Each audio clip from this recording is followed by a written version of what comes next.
Yo, it's been a while, man. It's been a while. I'm behind. I don't even know how many episodes on these reactions. Let's get this video to 30 likes.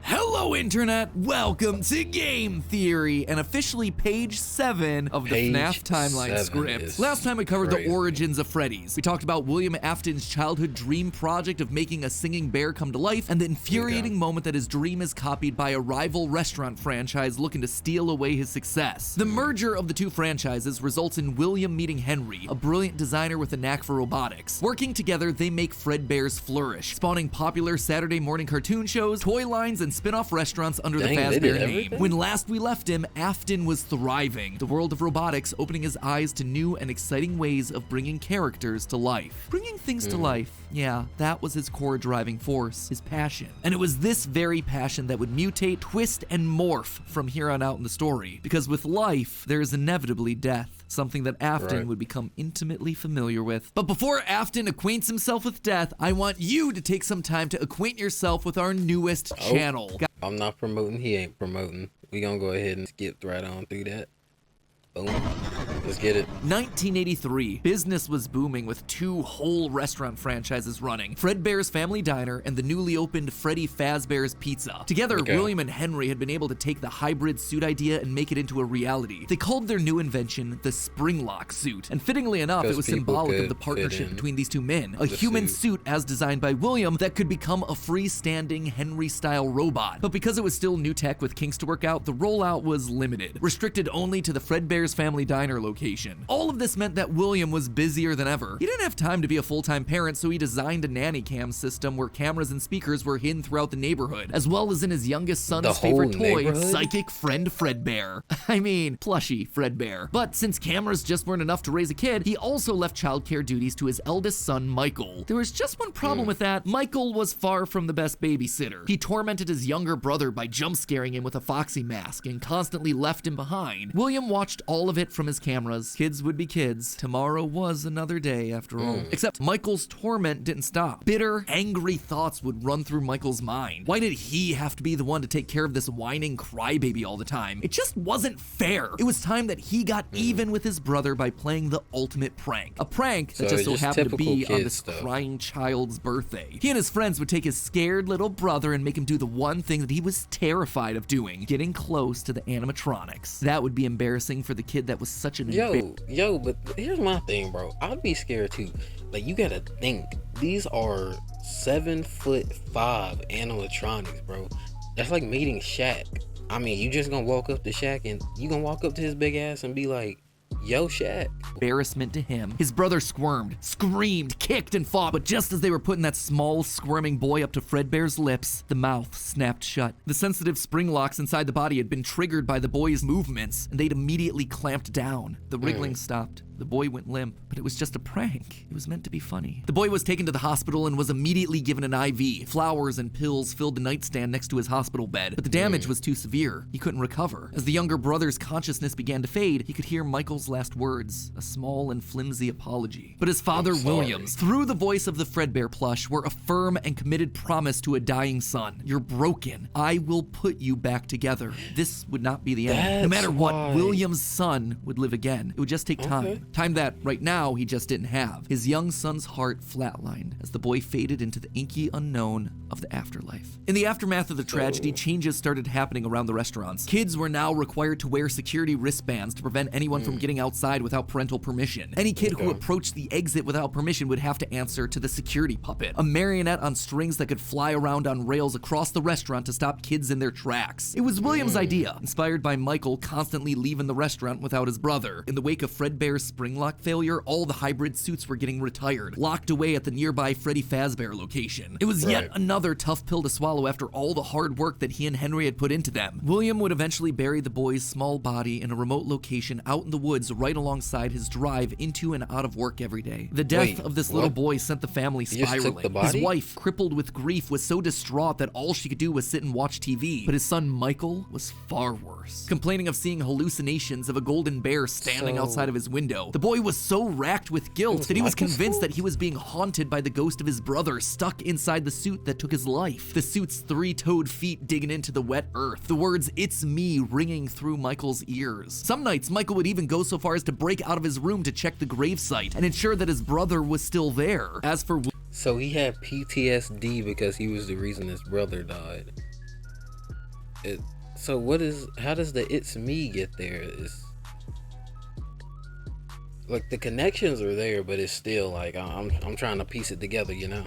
William himself, he disappeared into his work and his drinks. Junior's, the local bar, wasn't far from his son's gravesite. He found himself going there more and more frequently, spending longer and longer amounts of time there. The bar gave him a place to think, to remember, to reflect and stew on how Henry had stolen his idea for an animal-themed restaurant, how they'd cut his character out of the cartoon when everyone else was there, how Henry had humiliated him by buying him out of bankruptcy, and now there was his son. Henry had taken his son from him. The robotic part was the part that failed, after all. William ordered one more drink, but it was one too many. The bar turned him out and told him to go home. But William didn't go home. Drunk and angry, William raced back to the restaurant to give Henry a piece of his mind, only to find someone else waiting. Henry's daughter, Charlie, locked outside of the building, bullies laughing at her through the window. Fine, some other problem to fix. But then Afton got an idea. And he got his fucking revenge. Damn. Hold up. His robotic part of the suit failed. He wanted to get revenge, and that's why he killed his daughter. Oh my god. Idea. This was his chance to get back at the man that had humiliated him all those years ago. Henry had killed his business, and now Henry's robotic suit had killed his son. It was time for William to do some killing of his own. Let Henry feel what it's like to have something you love get ripped away. While parties continued inside the walls of the pizzeria, William attacked Charlie in the back alley. It felt good. He felt free. The years of resentment and bitterness trapped in his heart finally released in a moment of pure unapologetic evil. He would make Henry hurt like he hurts. Wow.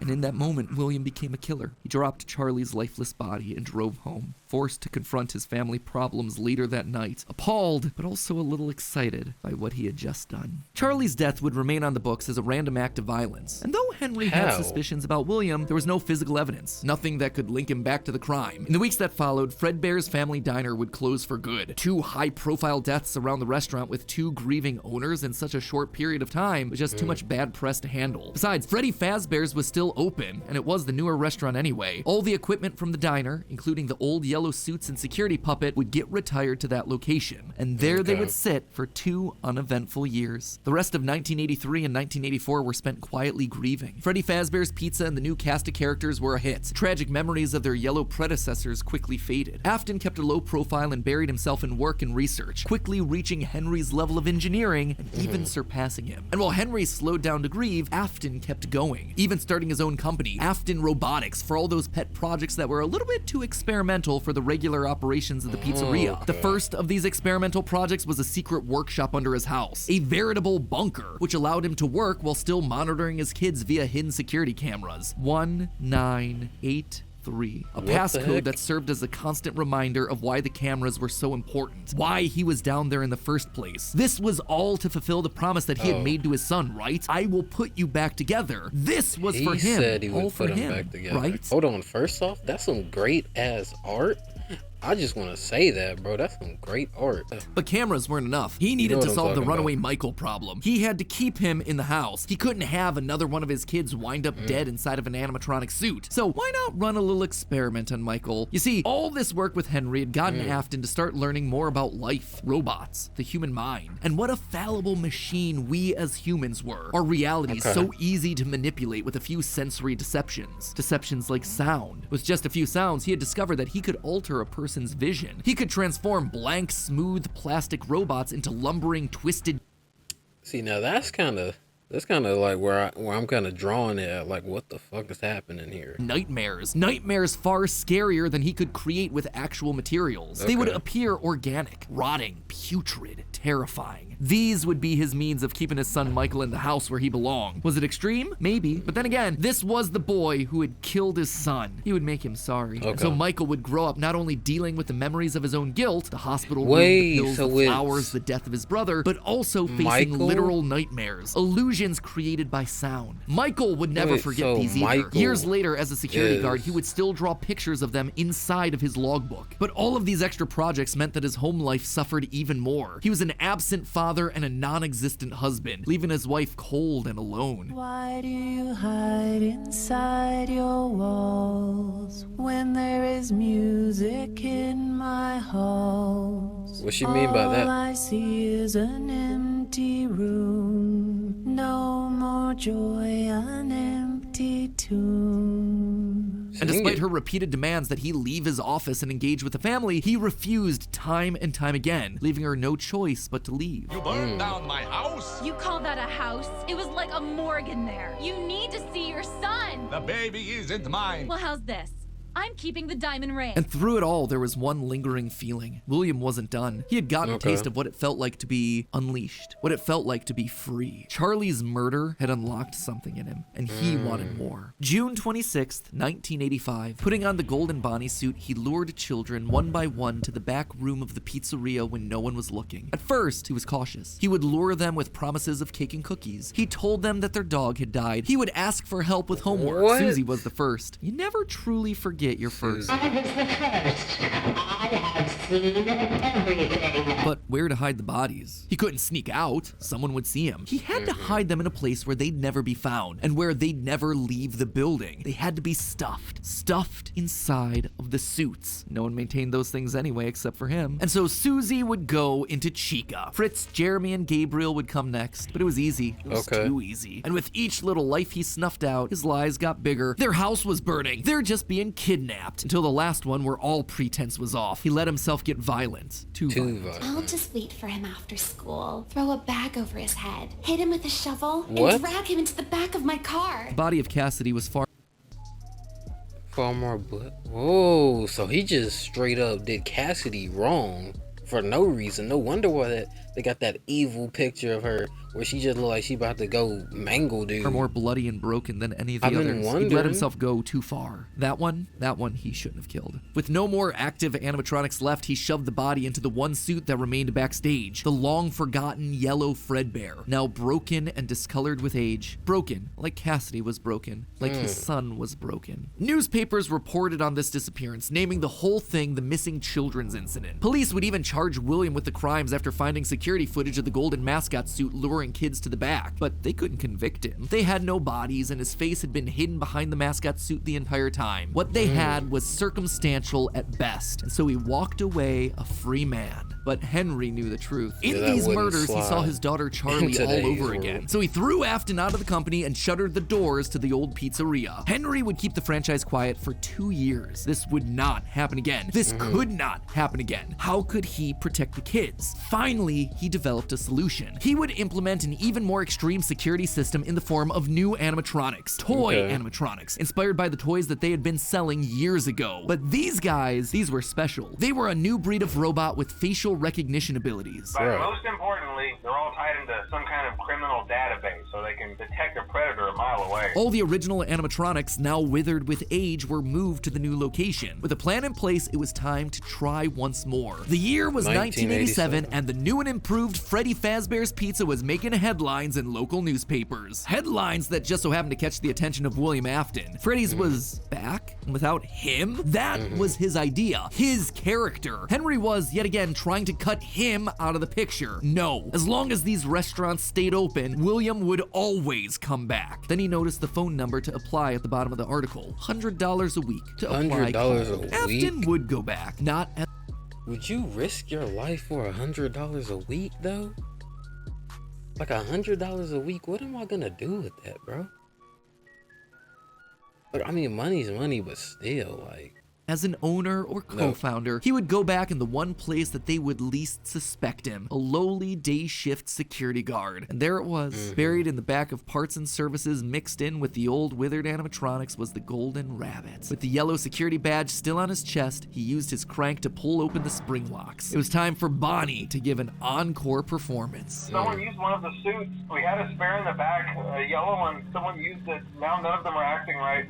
From what I understand, the building is on lockdown. No one is allowed in or out, you know, especially concerning any previous employees. When we get it all sorted out, we may move you to the day shift. A position just became available. 1987, 5 more kids. He didn't know what felt better, getting back into the suit after 2 long years of waiting, or knowing how devastating this would be to Henry the next morning. He didn't even try to hide his crime this time, just meant more blood on Henry's hands. He'd failed to protect the kids again. The restaurant had only been open for a few weeks, but William was sure that this would get it to close. Good, if he couldn't have Freddy's, no one would. Whenever a new pizzeria opened, he would be there. But as he sat in his bunker, something else started to linger in William's mind. He had seen something strange. The old withered animatronics, they had been wandering around the building, spurred on by the puppet. It was almost like those old robots were trying to save the kids. Save them? They couldn't, obviously, but still, how were they moving? It was almost like they had been given life somehow. Did he have something to do with that? The following day, the news would report a security guard getting bitten by one of the animatronics during the day shift. Was that bite meant for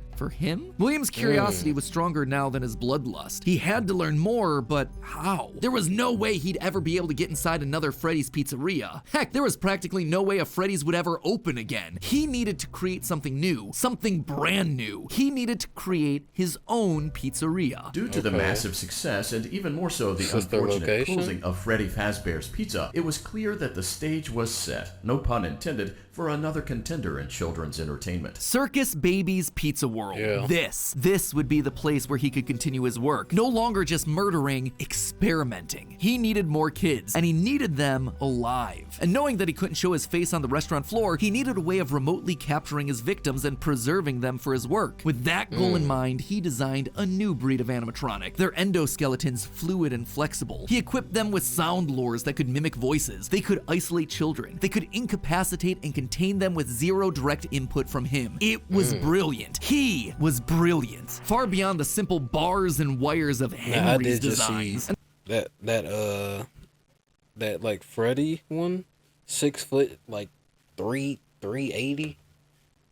It's crazy. The characters he chose for this were uniquely his. His new I could still beat him though. He's disgusting barnyard bird. Instead, it was back to his characters, his creations, Freddy, Bonnie, Foxy, as well as 2 special ones. The first, Ballora, was an homage to the woman who left him. Now she would never leave him again. The second, the titular baby, was designed with his baby in mind, Elizabeth, his youngest child. She would always be Daddy's little girl, the one that listened to him, the one that obeyed until the day that she didn't. Daddy, why won't you let me play with her? She's so pretty and shiny. Didn't you make her just for me? The day before Circus Baby's Pizza World opened, she disobeyed. She didn't listen. Left alone with Baby, she got too close. The animatronic ripped in half and swallowed her whole. A scared and confused child fading into eternal darkness. By the time Afton found her, it was too late. She was gone. He immediately canceled the launch of Circus Babies under the guise of a gas leak. But wait, as he sat there at the foot of the stage, he noticed that something was different. The eye color of the robot had changed. Baby had been built with blue eyes, but now they were emerald green, the same color as Elizabeth's. Was she in there? Could this all be connected to the free-moving animatronics that he had seen at Freddy's? He had to know more. His mourning turned to excitement. He had to return to where it all started. 1993. Pathetic. This place was pathetic. Henry had clearly tried to reopen one final time with those old original animatronics from so long ago, but William's damage to the brand had been permanent. These things stank of death. They hadn't been washed in decades. But even if they had, nothing could wash away the stink of murder that haunted these halls. One night, then another, then another. William repeatedly snuck into the old broken restaurant to lure the living animatronics to him, one by one dismantling them, robbing them of their endoskeletons. The metal had to be the secret. It had to contain the remnants of life itself. But he had to know for sure. Leaping out of a room that was invisible to the animatronics programming, he dragged the oversized robotic skeletons back to his underground workshop, back to where Circus Baby watched on with glowing, curious eyes. Eyes that somehow felt alive. Not knowing what else to do, William melted the robotic parts down. 5 animatronic endoskeletons reduced down to 1 silvery puddle of goo. Could he transfer this living metal to his own creations? He had to try. He picked up a syringe and filled it with the molten metal and injected the goo into Funtime Freddy's twisted, wiry endoskeleton. And suddenly, the coils came to life. Like snakes writhing in a pile, what had once been cold, lifeless metal moved and jolted on its own. He'd done it! He had unlocked the secret to life itself. Except something was clearly wrong. The movements were erratic. They were violent, angry. Baby didn't act this way. She had been calm, collected. This was clearly something else, something mindless and frantic. Perhaps by mixing the souls and then portioning them out, he had created incomplete beasts. He would need to keep testing to truly understand it. He needed more of this remnant. As he searched the old pizzeria one more time for any remaining scraps of metal, the ghosts attacked. His past victims come to collect their due, all led by Cassidy. The 5 lined up and blocked the door. Afton's mind reeled. The scientific implications of this were incredible. Ghosts, real ghosts that he could see, all standing against him. But what could they do? What couldn't they do? He panicked as Cassidy approached. How do you stop something that's already dead? Maybe with the thing that resulted in their death in the first place. He would get into his suit like old times. He would regain his power over them just like the day that they died. He was the genius. He was the one in the suit. He was the one in charge.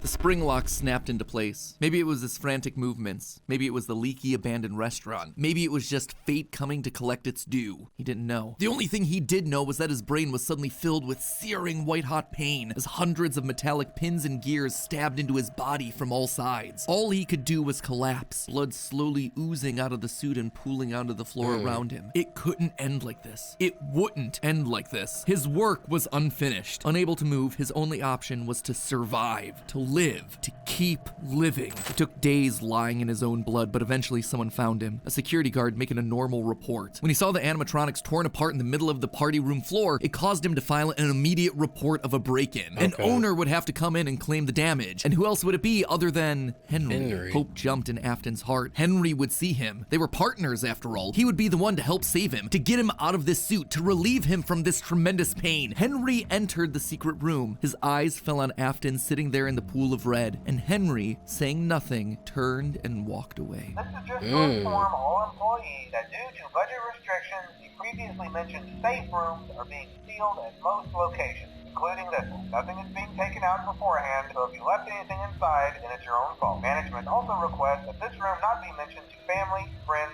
or insurance representatives. And so there Afton would sit, hanging on for 30 years, trapped behind the walls with an iron will that refused to die. End of this part. I say this part because it's not officially the end of the Afton era just yet, but this just felt like a really solid stopping point. The episode has gone on forever. Okay, so most of this is things that we already knew, stuff that's been established and reestablished time and time again by the games. That said, there are 2 things that I absolutely have to address. The first and biggest is the placement of sister location, or more specifically, Elizabeth's death. To me, evidence in game seems to suggest that it was meant to come before the crying child's death in 1983. The biggest clue to this is that the crying child saw something. Remember what you saw is the phrase that's repeated over and over again by psychic friend Fredbear, aka William Afton speaking through a walkie-talkie in the Fredbear plushie's stomach. But what did he see? Well, I think we can tell based on how the nightmare animatronics are visualized. They have mouths in their stomachs, just like Baby ripping in half at the waist to swallow a kid. There's also the empty girl's room, one presumably left behind by a dead sister. And lastly, it explains why he's scared, and more specifically why Afton wants him scared. He needs his kids to stay away from the animatronics. He doesn't want them getting too close, because the last time one of his kids got too close to a robot, his daughter died. That's then why he sets up the nightmares, to scare both Mike and the crying child away from the animatronics from that point forward. That's why books like the Character Encyclopedia outright suggest that we play as the crying child in FNAF 4. That's why he has a nanny cam following the crying child everywhere, so he can keep tabs on his kids when they're out of his sight. He can't let another Elizabeth situation happen. The death of Elizabeth also gives William Afton extra motivation for killing. He's a grieving father. His daughter was taken away from him, so Charlie should die as well. He's lashing out at the world after losing his kids. And again, we know that at least one of his children had to have died prior to Charlie's death, based on the mound of dirt that we see in Midnight Motorist. It also allows Circus babies to open and close earlier in the timeline, which is how you wind up with Funtime Foxy appearing as Mangle in the FNAF 2 location. Basically, Elizabeth dying first has everything it needs to fit, except for the most important thing, the murder weapon. Why would Afton be building an animatronic with a giant claw in its stomach so early in the timeline? At this point, he just has no motive. It just doesn't make sense prior to 1983. At this point in the story, he hasn't killed anyone, and we know for a fact that the missing children's incident is 1985. So Elizabeth's death coming before any of those events just doesn't work, hence why I placed it where I did in the narrative timeline. Afton's death here is also a bit tricky. We know that he returned to the FNAF 1 location to break down the original animatronics in order to harvest their remnant. We know that he melts down 5 things to become one thing. Candy Cadet makes that very clear. So the 5 things are the 5 endoskeletons from the various animatronics. That would be totally fine if it weren't for one huge problem. On his 5th visit to the pizzeria, Afton gets spring locked. So either the 5 becoming 1 starts in 1993, but then finishes 30 years later when he re-emerges from the wall to add the last endoskeleton to his pile, or he's had himself some reason to return to the original location after harvesting all the stuff that he can. It's not ideal, but it's the one angle that makes the most sense. And with that, this next chapter comes to a close, thereby leaving us with 5 more games to cover and another 40 plus years of Fazbear history to recap. When you put it that way, something tells me that this might balloon into 4 parts. Ugh, we'll see. Anyway, until then, my Faz heads, congratulations, you made it through a massive upload. And hey, if you are still looking for more to watch, then check out the other 5 brand new awesome theories over on our new sister location, Style Theory. This thing literally launched today, so this is your chance to be one of the first people to ever subscribe to this brand new theory channel. Get yourself the bragging rights of being there on day 1 and subscribing. I recommend checking out the video on Killer Heels. I think that one's the best starting spot, and then you just explore the channel from there. And again, if you like what you see, give it a subscribe. It has been a super fun journey so far, and we have ourselves some banger episodes coming up over the next couple weeks. Can you be allergic to color like we see on the show Wednesday? How many t-shirts does it take to stop a boy?